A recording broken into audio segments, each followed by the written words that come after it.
Мэри эгч бол төгс хүчит бурхны чуулган дах чуулганы удирдагч юм. Нэг удаа тэрээр дүүргийн удирдагчид нэр дэвшснээ мэджээ. Хэрвээ сонгогдвол хамаагүй өргөн хүрээтэй ажлыг хариуцах байв. Энэ мэдээг сонсоод би цочирдож асар их түгшсэн. Би өөрийгөө дүүргийн удирдагчид нэр дэвшнэ гэж хизээч бодож байгаагүй. Үүндээ би чуулганы удирдагч хэвээр үлдэхийг хүсэж дүүргийн удирдагчаар сонгогдохоос үнэхээр их айж байлаа. Хэрвээ би ажлаа сайн хийж чадахгүй эсвэл том алдаа гаргаад чөлөөлөгдвөл үүргээ гүйцэтгэх боломжоо алдах биш үү? Тэр нь миний авралд аюул учруулахгүй гэж үү?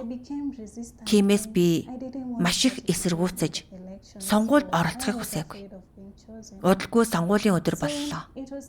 Би нэг удирдагч руу мессеж бичиж миний төлөө битгий санал өг гэж ятгсан. Би бас бусад ахагч нар руу зурус бичиж тэгж хэлхийг хүсэж байсан ч дараа надад нэг бодол төрсөн. Хэрвээ би сонгогдвол энэ нь бурхны зөвшөөрлөөр болж байгаа хэрэг. Би ахагч нарын саналд хөндлөнгөөс оролцох ёсгүй. Тиймээс би энэ бодлоо орхисон. Сонгуулийн үр дүн гарахад нэг ах сонгогдсныг хараад эцэст нь санаа амарсан да.